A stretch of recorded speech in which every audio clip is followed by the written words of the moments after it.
Kemudian setelah itu kata Hudzaifah bin Yaman, apakah setelah kejahatan itu ada kebaikan? Ada. Apakah setelah kebaikan itu kemudian ada kejahatan? Ada, kata Nabi. Apa itu contohnya? Qala, na'am. Kata Nabi, akan muncul di masa itu du'atun ila abwabi jahannam. Ini kalimat hari ini yang ingin kita bahas Bapak Ibu. Kalimat akhir ini, bukan terakhir, pertengahan ini. Apa maksudnya? Du'atun ila abwabi jahannam. Ada para dai bukan mengajak kita kepada surga, tapi ngajak kita kepada neraka. Ini yang ngomong Nabi, bukan saya Pak. Hudzaifah bin Yaman yang berkata ketika dia bertemu dengan Nabi. Apa kata dia? Du'atun ila abwabi jahannam. Ada nanti dai-dai yang mengajak kita kepada neraka. Mereka ngajak kita bukan ke surga, tapi mereka ngajak kita kepada neraka. Siapa mereka?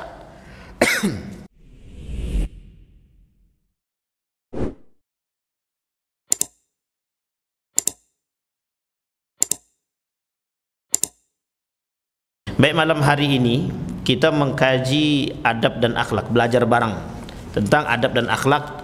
Buku yang nak saya pakai buku daripada orang Indonesia, ulama Indonesia, judulnya Adabul Alim wal Muta'allim. Adabnya seorang alim. Alim itu kalau bahasa kita sederhana nih ustaz. Alim, orang yang berilmu. Alim atau bahasa jamaknya, bahasa kalau dikumpulkan alim satu orang, kalau dua orang alimani, kalau tiga orang ulama. Adabnya seorang ulama, kemudian adabnya orang yang muta'alim, pelajar. Bisa digandeng kedua-duanya. Bagaimana adabnya seorang alim kepada pelajar, kepada masyarakat, kepada diri dia sendiri. Kemudian ada adab daripada talabul ilmi, muta'alim, orang-orang yang menuntut ilmu, terhadap ilmu itu yang dia dapat. Adab atau akhlak terhadap diri dia sendiri, kepada gurunya dan lain sebagainya. Kenapa ini diangkat? Tapi sebenarnya ini tidak perlu diangkat, memang wajib diangkat sebenarnya. Karena memang di akhir zaman itu memang yang muncul bukan lagi adab, tapi orang yang tak punya adab. Maka banyak orang-orang saat ini tak punya adab, yaitu karena kasus.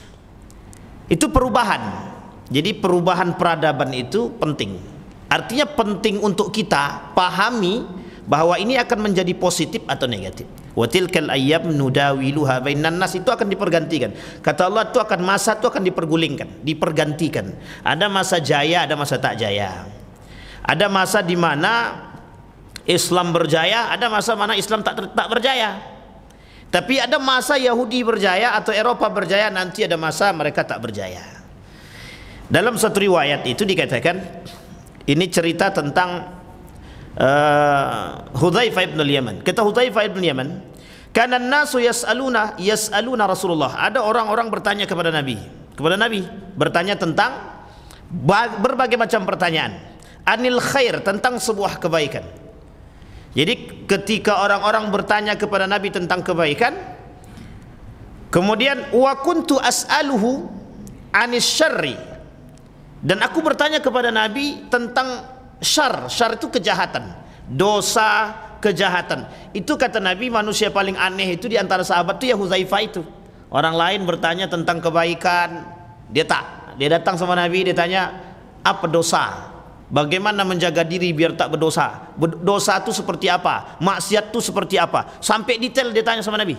Dia tanya sama Nabi kejahatan, bagaimana, apa hukuman orang membunuh, apakah membunuh itu dosa atau tidak, minum khamar itu dosa apa tidak, sehingga orang tahu mana dosa itu.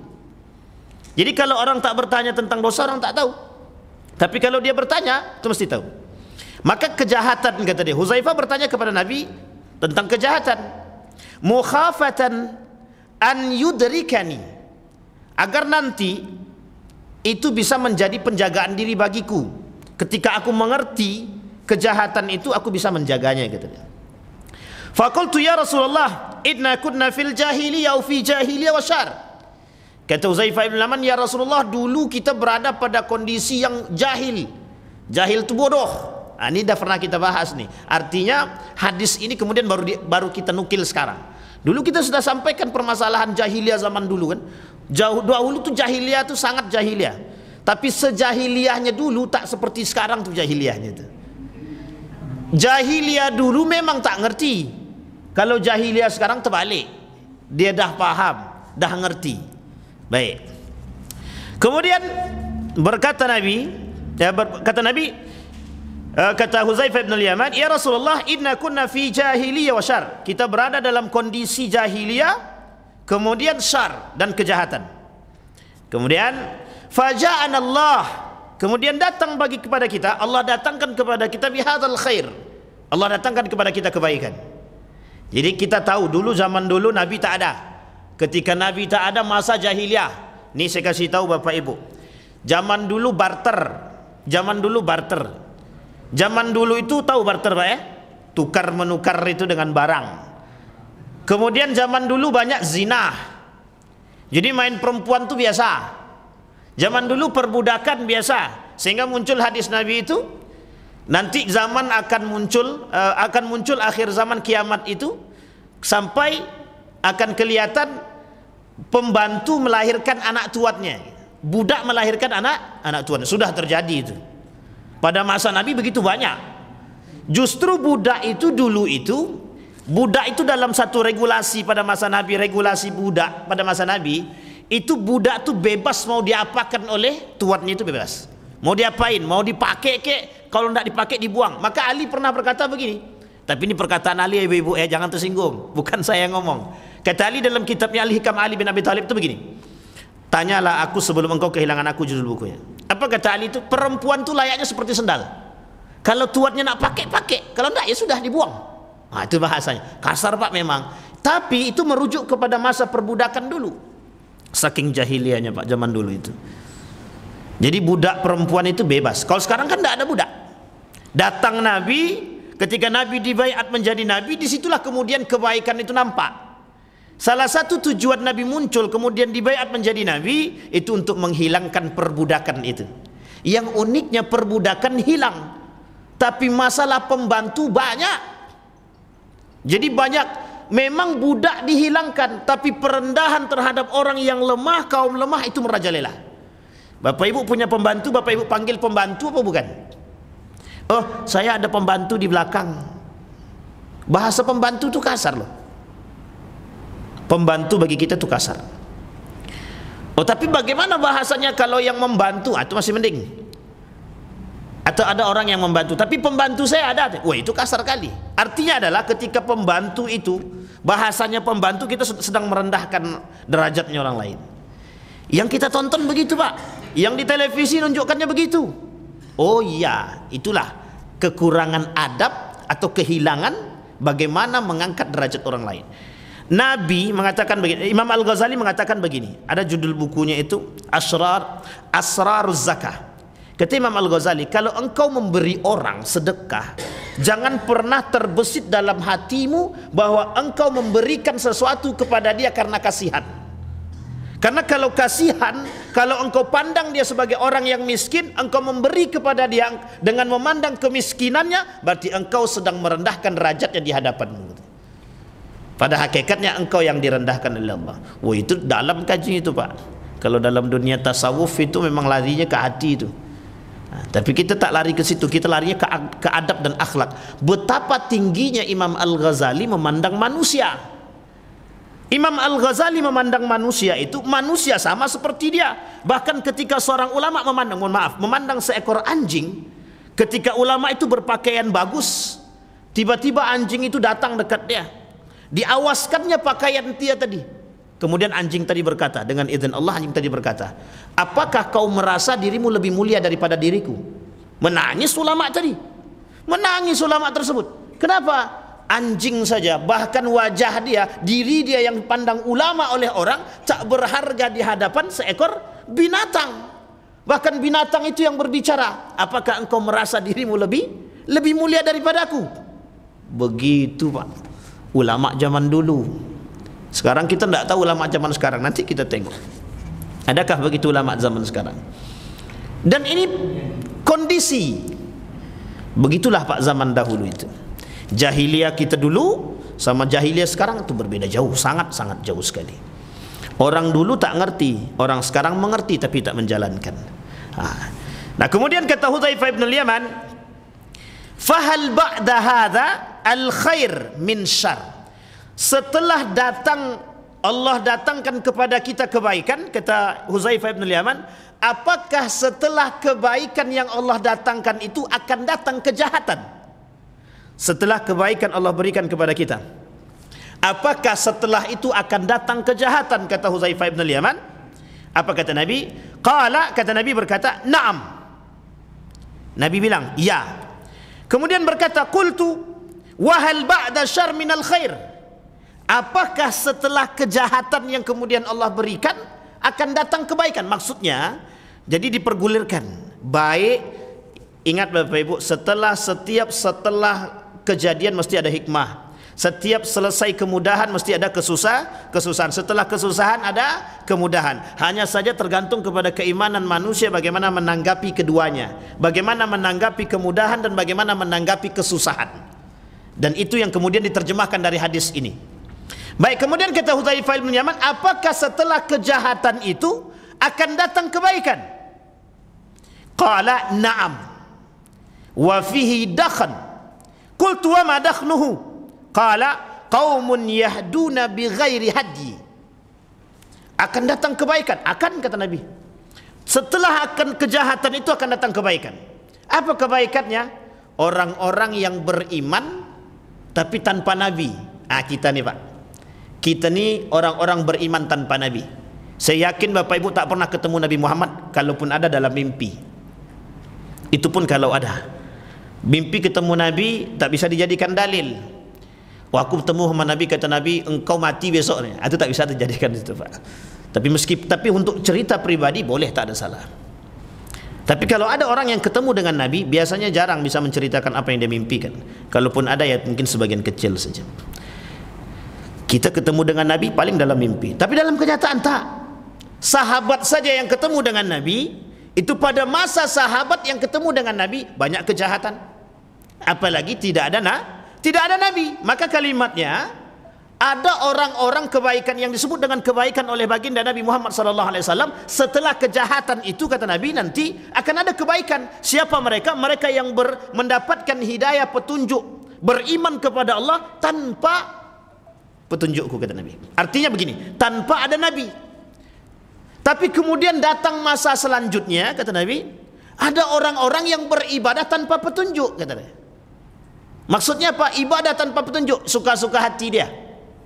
Karena apa? Kebodohan. Ada kalimat selanjutnya nanti. Kemudian kata Hudzaifah bin Yaman, ta'rifu minhum wa tunkir.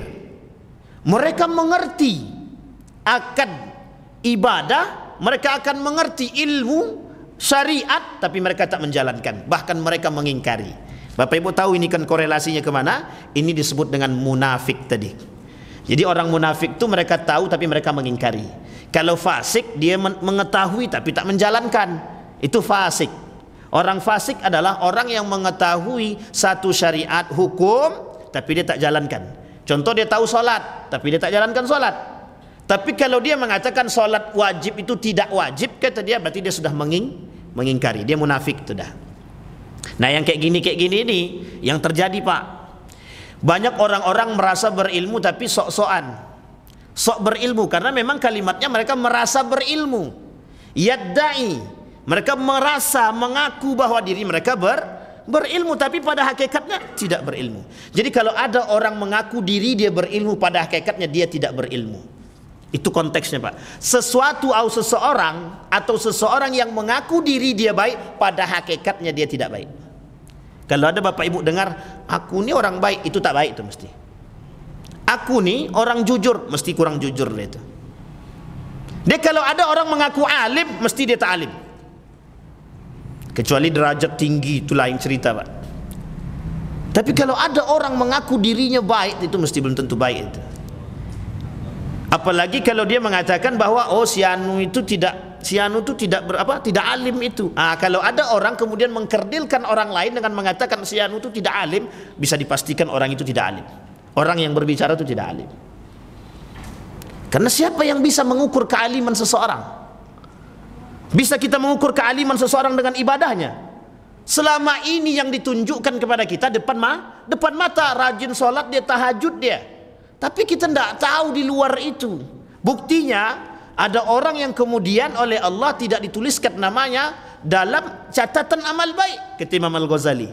Padahal dia rajin ibadah, tahajud, duha dan lain sebagainya, tapi ternyata tak tertulis. Bahkan sebaliknya, ada orang ahli maksiat ternyata penghuni surga. Ulama Yordan mimpi dengan seorang pemuda, mimpi dengan Rasulullah. Kata Rasulullah, pergi kau ke Mekah, ada ahli surga di situ. Katakan kepada pemuda itu bahwa dia ahli surga. Coba, kita tak tahu. Sampai di sana ketemu dengan pemuda tadi, satu kampung bilang pemuda ini ahli maksiat. Satu kampung bilang pemuda itu ahli maksiat. Singkat cerita dibawa ke Mekah, dibawa ke Masjidil Haram, meninggal dia. Apa kata mimpinya? Dia bermimpi dengan Nabi. Ulama Jordan tadi bermimpi dengan Nabi. Kata Nabi, pemuda itu ahli surga. Menangis pemuda itu, dikatakan begitu. Padahal dia tak pernah mimpi sama Nabi, menginjak Masjidil Haram pun tak pernah. Sampai di Masjidil Haram dia salat 2 rakaat, kemudian dia meninggal. Siapa sangka, Pak? Bisa kita lihat? Tidak bisa. Kealiman oleh manusia hanya tampak dari luar. Ini yang muskilah kita hari ini, Pak. Banyak orang yang bisa, banyak orang yang mencoba mengatakan orang lain itu, atau menjelek-jelekkan orang lain, mencela orang lain, mencaci orang lain, memaki orang lain. Bisa jadi kita yang tak tahu, atau bisa jadi kalaupun orang mencaci kita, ngapa pula kita harus balas dengan caci maki? Kalau kita bisa balas dengan kelembutan itu lebih baik. Tapi kalau tak bisa, ajak bunuh-bunuhan aja. Itu tak boleh, itu yang terakhir. Artinya jangan pula kita terpancing. Baik, selanjutnya kata Hudzaifah bin Yaman. Kata Hudzaifah bin Yaman, kemudian mereka mengingkari, fahal ba'da dzalikal khair min syarr. Kemudian setelah itu kata Hudzaifah bin Yaman, apakah setelah kejahatan itu ada kebaikan? Ada. Apakah setelah kebaikan itu kemudian ada kejahatan? Ada, kata Nabi. Apa itu contohnya? Qala na'am. Kata Nabi, akan muncul di masa itu du'atun ila abwabi jahannam.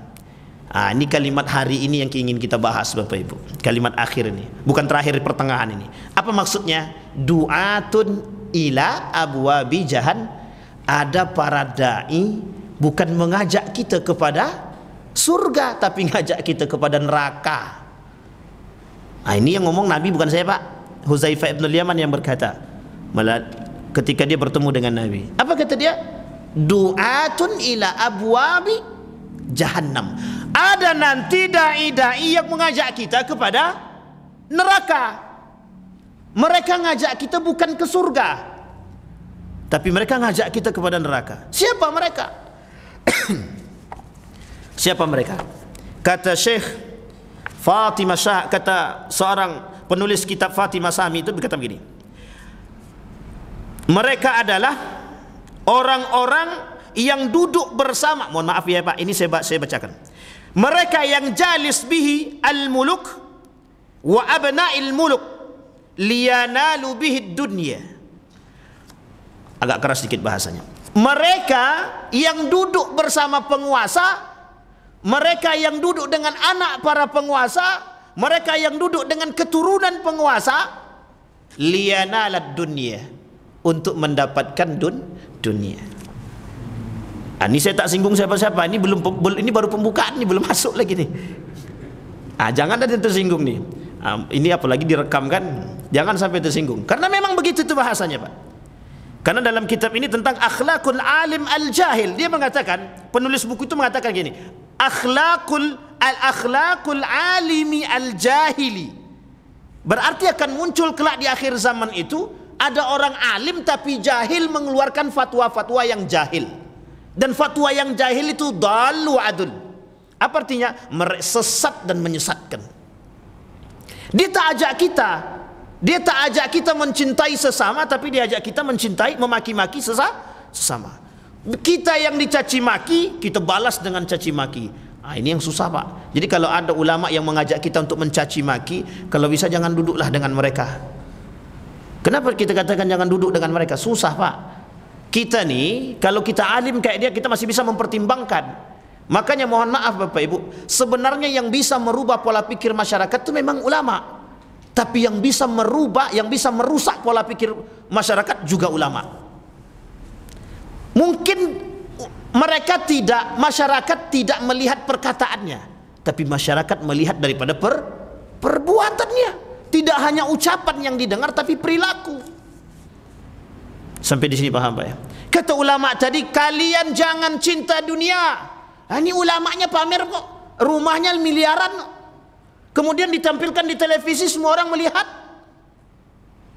Na'udzubillahi min dzalik. Kalau betul itu bukan pamer, maka dia tergolong kepada orang yang merusak orang lain. Yang kedua, kalau betul pamer, wah itu rusak Pak, ibadahnya rusak, tidak ada gunanya itu. Hati-hati Pak. Kita tak salah, umat muslim tak salah, ulama tak salah kalau mereka pengen kaya, tak ada salah. Tapi bukan menampakkan kekayaan. Beda Pak. Orang yang datang melihat dengan orang yang menampakkan itu beda. Bapak Ibu mau tahu rumahnya Abdurrahman Sudes? Itu masuknya tuh bisa sampai 5 pintu Pak. Artinya 5 penjaga kita baru bisa ketemu itu Pak. Dan dia bukan hanya punya rumah saja, apartemen banyak yang dia miliki. Tak ada yang tahu Pak. Kami tak sengaja pergi ke Taif itu, harus satu tempat luas sekali, udah kayak main, lebih luas daripada lapang bola kita Pak. Ternyata rumahnya siapa? Apartemennya Syekh Abdurrahman Sudes. Wah itu kalau sempat, kalau ada ulama Indonesia kayak gitu, itu bagus juga tuh. Jadi jadi tempat kumpul di situ gitu. Nah, sampai di sini paham ya Bapak Ibu ya. Kata mereka begitu, liana ala dunia, mereka duduk dengan penguasa untuk mendapatkan dunia. Kata Huzaifah bin Yaman begitu. Kata Nabi begitu, mereka mengajak kita kepada dunia. Fa'ajabahum ilaiha faqadhafu fiha. Mereka mengajak kita ke sana, banyak pengikutnya. Nah, coba lihat sekarang. Ada ulama-ulama yang mohon maaf tidak berakhlak, tidak beradab, tapi banyak pengikutnya kan? Banyak pengikutnya. Kenapa kok bisa banyak pengikutnya? Itu yang kita lupa Pak. Kata Imam Al-Ghazali, mereka itu disebut dengan asnaful maghrurin, orang-orang yang tertipu. Tapi bukan berarti kita yang berbicara ini lebih baik daripada mereka. Tidak. Ini yang kita takutkan. Kita bicara ini bisa jadi na'udzubillahi min dzalik kita yang terjerumus. Tapi kita berharap dengan tahunya kita seperti ini, kita terjaga. Artinya kita memotivasi diri kita untuk tidak terjerumus dalam kesalahan yang sama. Sampai di sini paham ya Bapak Ibu ya? Baik. Kemudian ya Rasulullah, qultu ya Rasulullah, sifhum lana. Faqala hum min jildatina. Siapa mereka? Kata Huzaifah ibn Yaman kepada Nabi, mereka min jildatina, mereka dari golongan kita, kata Nabi. Kemudian agak apa sedikit, wa yatakallamun bi alsinatina, mereka berbicara seperti kita berbicara. Qultu fama ta'muruni in adrakani dzalika, apa yang kau perintahkan kepadaku ketika aku ketemu dengan mereka? Qala talzamu jama'atal muslimina wa imamahum, boleh bagi kalian terhadap mereka itu. Qultu fa in lam yakun lahum jama'atan wala imam, kalian boleh berimam, bukan berimam maksudnya gini, kata Nabi, kalian boleh bersama dengan mereka, tetapi ada tetapinya. Ketika bersama dengan mereka, kita hanya boleh mengambil kebaikan, tapi keburukan tak boleh kita ambil. Itu yang susah Pak. Itu yang susah. Kadang-kadang ya kalau nampak baiknya, kalau nampak cuma mencaci maki saja, itu yang susah. Cuman masalahnya adalah duduk di antara kita orang-orang yang mohon maaf, ya memang mereka menuai kebencian. Ini yang kita susah Pak. Kita tak boleh mencaci maki orang, tapi kita sendiri mencaci. Jadi melawan apa, hukum melawan cacian.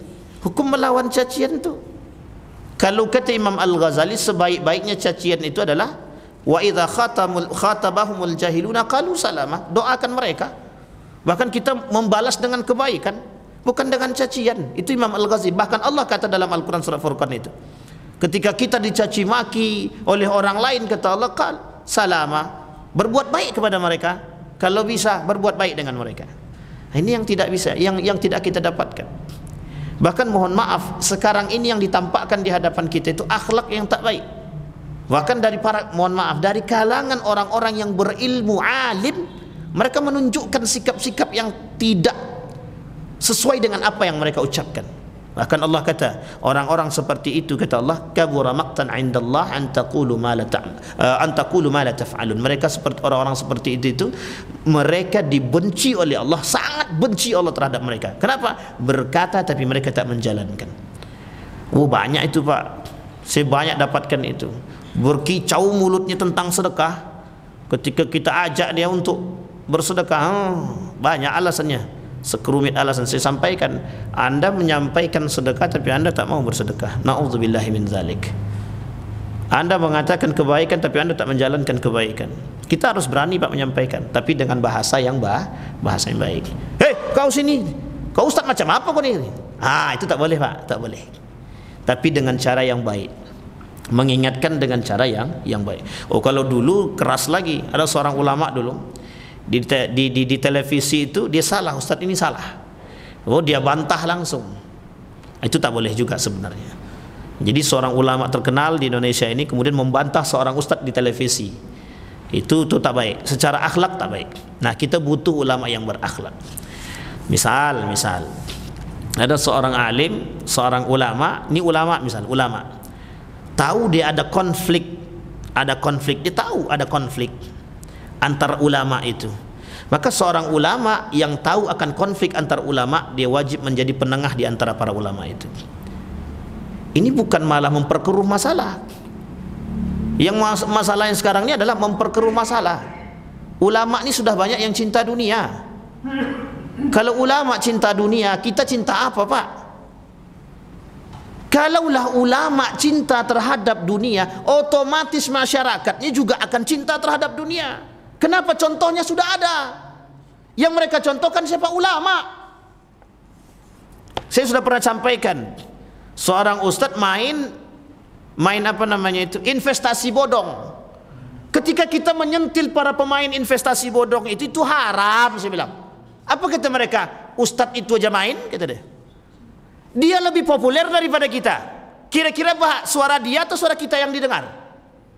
Jelas yang suara populer tadi. Kita caci, kita katakan kebenaran sekalipun, itu yang akan mereka dengar adalah yang populer tadi. Oh, dia lebih besar, lebih berilmu dari ente, kata dia.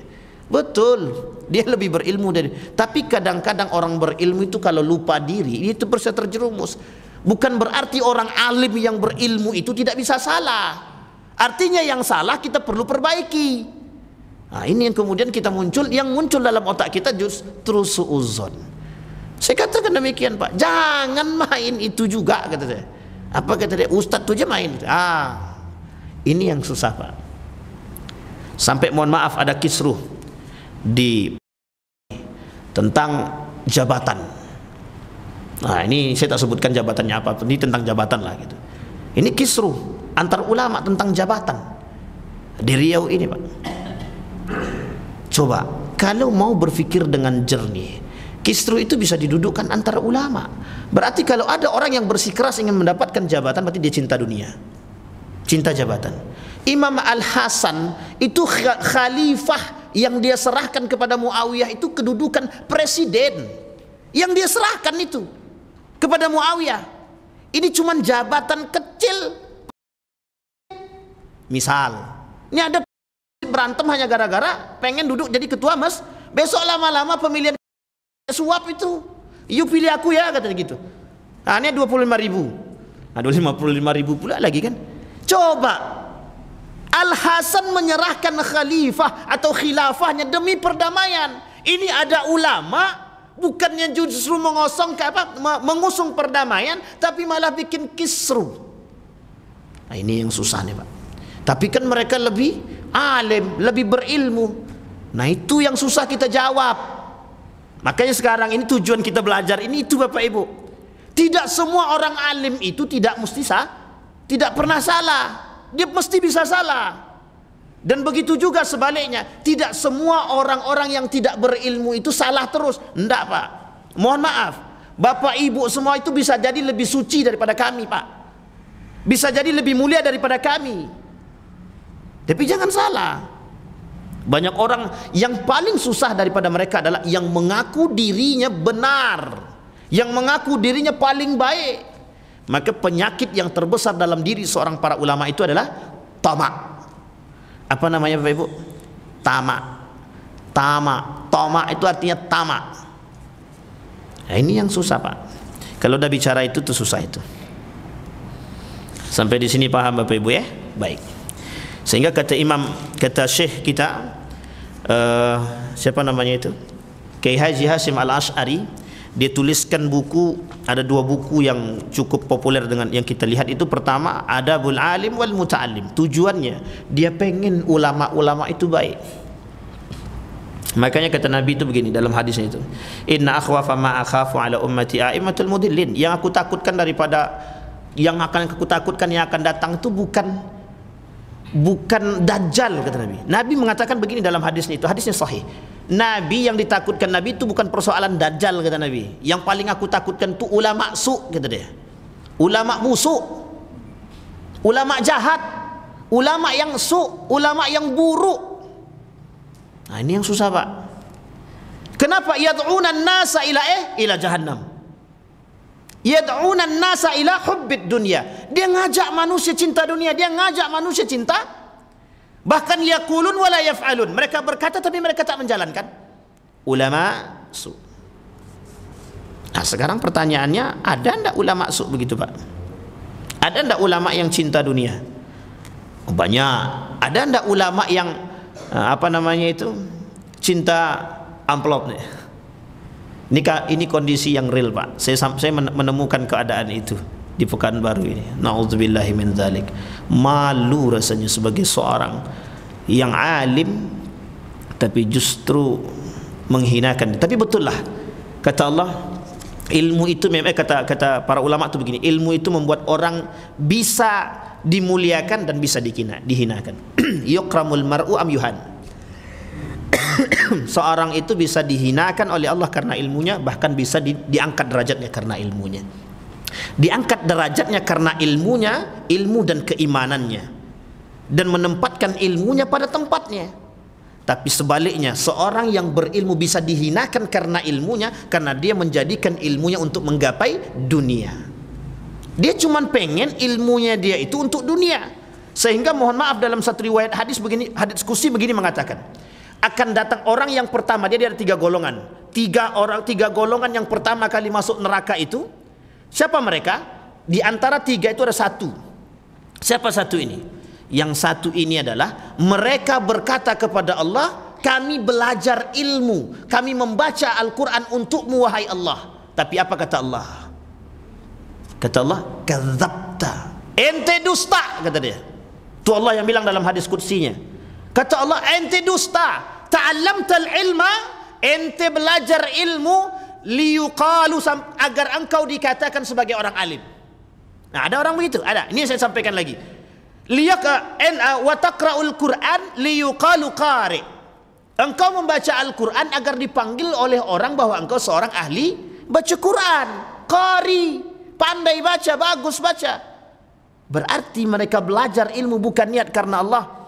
Mereka membaca Al-Quran bukan karena Allah. Bahkan ini tertulis dalam hadis qudsi Allah yang kata.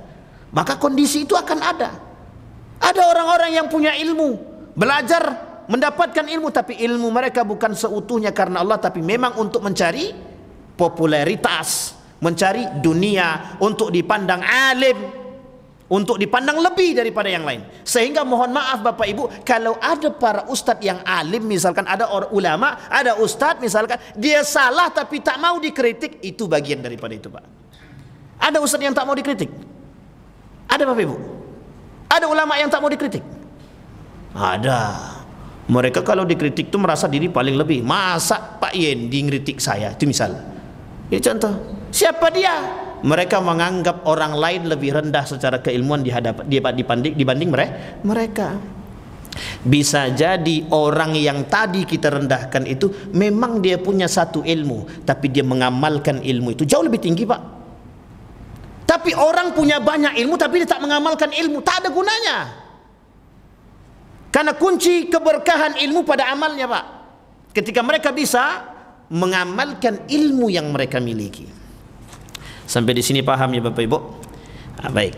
Maka kata Imam Kiai Haji Hashim Al-Asy'ari itu dalam kitab beliau Risalatu Ahlus Sunnah wal Jamaah. Jadi ada kitab Risalah Ahlus Sunnah wal Jamaah karangan Syekh Hashim Al-Asy'ari, ulama Nahdliyin, pendiri Nahdlatul Ulama. Apa kata beliau?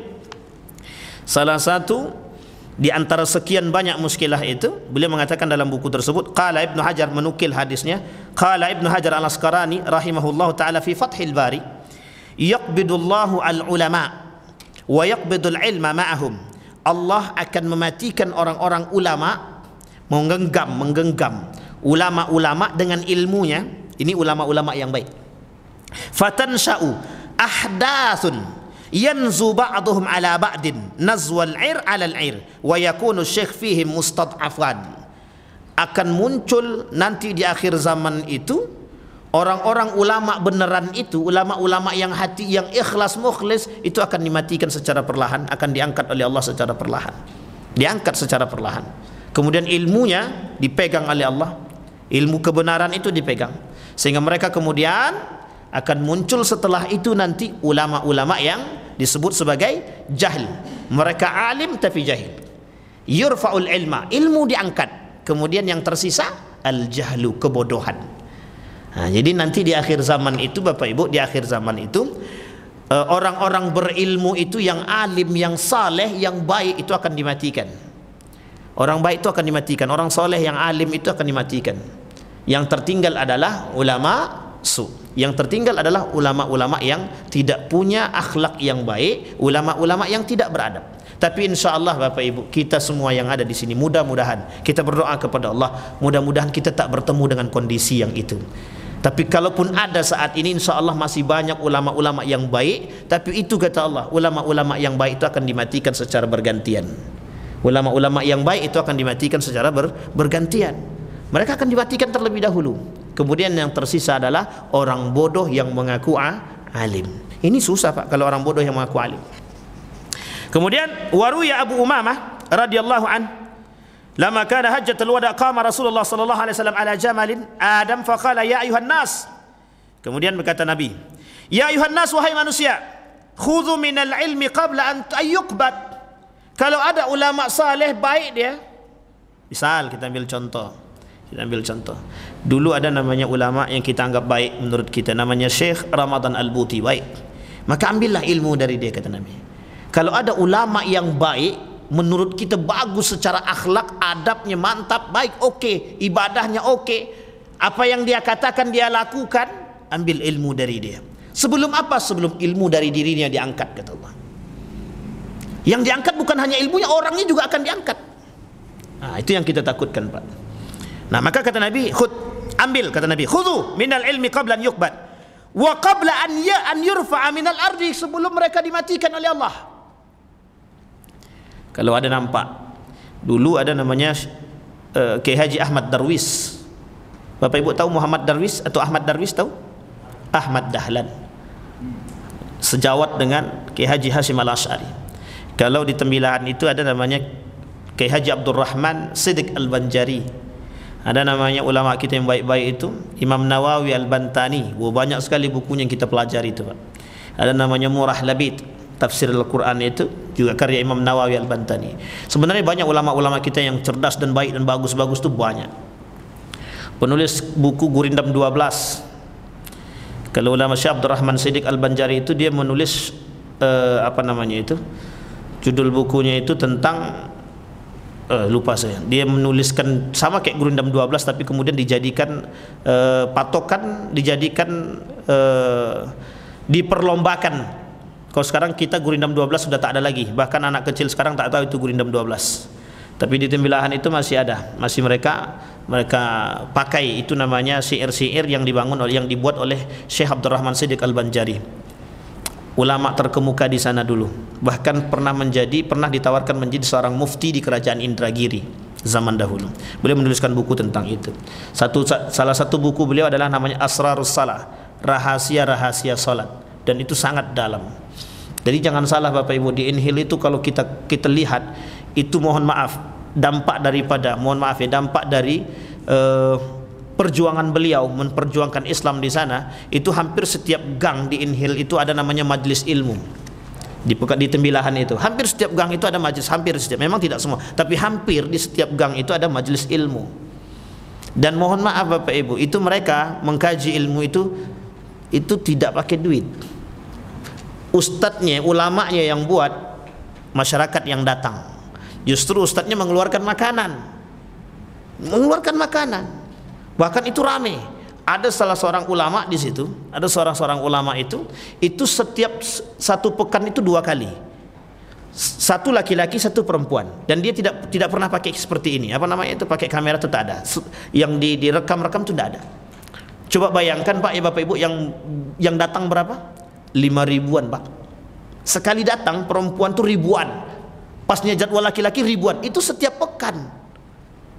Wah, itu mengerikan itu Pak, bagus sekali. Tapi dia tak pernah, mungkin orang Pekanbaru tak kenal, tapi yang kenal justru orang-orang ada yang dari Kalimantan, dari Malaysia, dari Jambi, itu datang orang Banjar itu. Banyak di Inhil tuh ulama-ulama karismatik, banyak sekali. Bahkan mereka punya majlis sendiri-sendiri. Yang indah itu memang seorang ustadz itu atau ulama itu punya majlis dia. Kalau memang dia punya ilmu yang mumpuni, dia punya majlis ilmu, itu bagus. Tapi paling tidak seperti yang kita lakukan saat ini itu lebih baik juga. Tak ada salah Pak. Sampai di sini paham ya Bapak Ibu ya. Baik. Nah, kenapa itu penting? Kenapa itu butuh? Karena memang untuk mencerdaskan orang itu butuh waktu. Berapa tahun? Lama Pak. Dari zaman Nabi sampai sekarang yang namanya jahiliyah masih ada kan? Dari zaman Nabi sampai sekarang memang perbudakan tak ada. Orang yang mengenal Islam banyak. Bahkan nanti di akhir zaman itu orang yang mengenal Islam justru mereka tidak mau kenal dengan Islam. Dia Islam tapi dia tak mau kenal dengan Islam. Dia Islam tapi dia tak mau ngaku Islam. Nah, sampai akhir zaman begitu. Baik. Nah, kemudian kata Nabi sebelum itu dia ala inna zahabal ilmi zahabu hamalatihi. Kalaulah nanti ilmu pergi, kata Allah, kata Nabi, maka akan pergi apa yang dia bawa. Fasa'alahu a'rabiyun faqala ya Rasulullah kaifa yurfa'al ilm? Bagaimana ilmu itu diangkat? Minna wa baina azharina. Kemudian wa qad ta'allamna ma fiha wa 'allamnaha abna'ana wa nisa'ana wa khadamana. Farafa'a ilaihi ra'sahu wa mughdibun. Kemudian faqala wa hadhihi al-yahud wan nasara baina azhurihim al-masahif wa lam yata'allaku minha biharfin fi ma ja'ahum bihi anbiya'uhum. Jadi di sini Nabi juga mencontohkan kelak yang disebut dengan Yahudi dan Nasara itu menjadi musuh yang nyata bagi kita. Kelak ilmu-ilmu tadi hanya sebatas apa ya, bayang-bayang. Orang tak mau pakai lagi ilmu itu, orang tak mau melihat lagi. Kita ambil contoh saja Al-Quran. Orang dengan Al-Quran itu banyak yang mengambil ilmu darinya. Bahkan orientalis itu mempelajari. Kita orang Muslim itu tak semua orang kita itu mau bertadabbur dengan Al-Quran. Kenapa yang menemukan, mohon maaf, kenapa yang bertadabbur dengan Al-Quran seperti dia tahu bahwa di dalam Al-Quran ada permasalahan langit dan bumi, mereka membahas itu. Orang-orang Eropa orientalis itu mempelajari bintang, kemudian laut yang terbelah, asin, tawar, tertulis di dalam Al-Quran. Itu yang menemukannya siapa? Yang menemukannya rata-rata itu penemuannya Barat, orientalis, orang-orang Barat yang menemukan. Tetapi tertulis di dalam Al-Quran, yang menyebabkan mereka akhirnya masuk Islam. Sebagian, ada sebagian yang tak masuk Islam, tapi ada sebagian yang masuk Islam. Coba bayangkan Bapak Ibu, itu ilmu kah? Ilmu. Tapi kita dengan Al-Quran itu seperti asing. Kita lihat tuh Al-Quran sampai robek-robeknya begitu-begitu saja dia tuh. Bahkan kita sudah ngaji Al-Quran, dah khatam Al-Quran berkali-kali, tapi kita masih tak paham dengan Al-Quran. Masih kita tak paham dengan Al-Quran. Berapa kali sudah khatam Al-Quran, baca Quran? Sudah berapa kali khatam? Oh, saya dah banyak 100 kali. Pahamkah? Tak. Kekurangan kita di situ Bapak Ibu. Kekurangan kita di situ. Orang Yahudi dia mengerti Al-Quran, Orang Nasrani, sebagian besar daripada kaum Nasrani itu mempelajari Al-Quran karena misi mereka untuk menjadikan kita bagian daripada mereka. Walan tarda ankal yahudu walan nasara hatta tattabi'a millatahum. Yahudi sama Nasrani nggak akan pengen melihat kita itu akur, nggak mau dia lihat kita itu baik. Dia akan cari cara bagaimana menjauhkan nilai-nilai agama dari diri kita. Itu mesti, Pak. Makanya peran Yahudi dan Nasara untuk membuat para ulama itu bisa tidak atau bisa keluar daripada nilai-nilai agama itu apa salah satunya? Dunia. Hubbuddun, cinta dunia. Dia buat ulama kita cinta dunia, Pak. Ketika ulama itu cinta dunia, mohon maaf, ketika ulama itu cinta dunia, ini yang susah, Pak. Ada misalkan ulama disodorkan uang 500 juta, mungkin dia diam dulu, 500 juta cuman.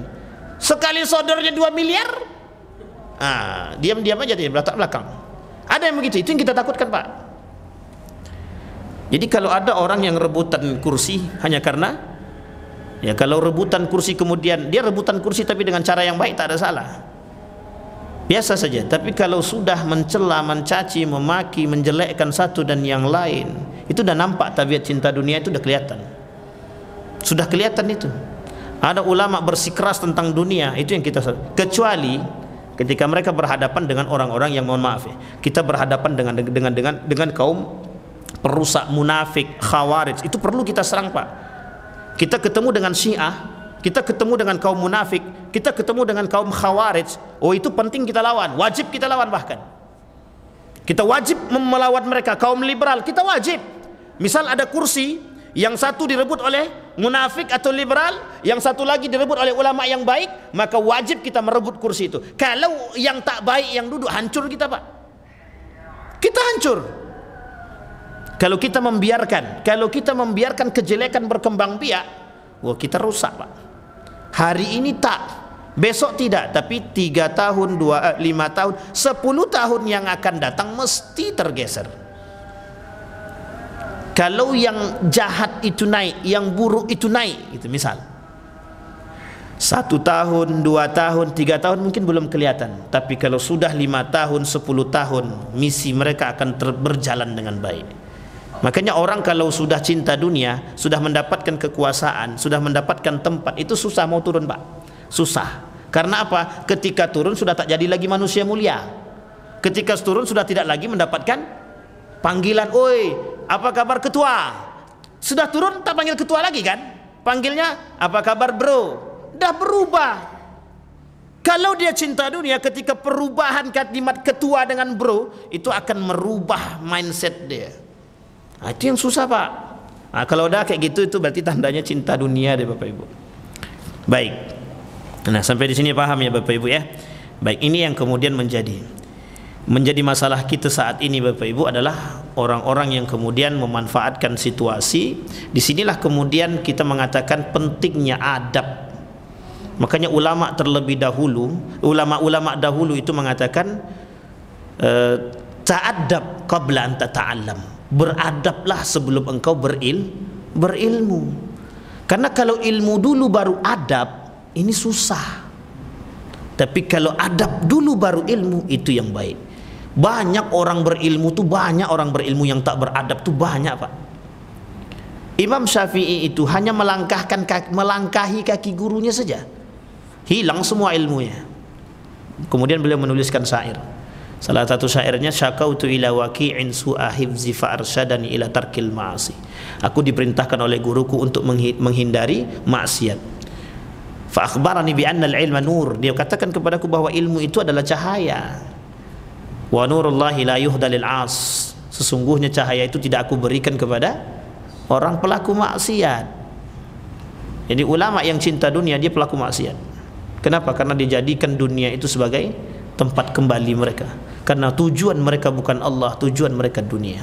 Hari ini insyaallah kita akan, ini pembukaan kita. Maka nanti akan kita bahas berkelanjutan insyaallah tentang ulama su. Bagaimana kita menanggapi ulama su, apa yang harus kita lakukan sebagai manusia, orang-orang yang beriman. Cara menanggapi, mensikapi orang-orang yang ulama su, Dan ini penting bagi kita karena kita akan berhadapan dengan kondisi itu, Bapak Ibu. Kita akan berhadapan dengan kondisi itu. Saya kira itu saja, mudah-mudahan bermanfaat bagi kita semua. Fa'tabiru ya ulil absar la'allakum tuflihun. Assalamualaikum warahmatullahi wabarakatuh.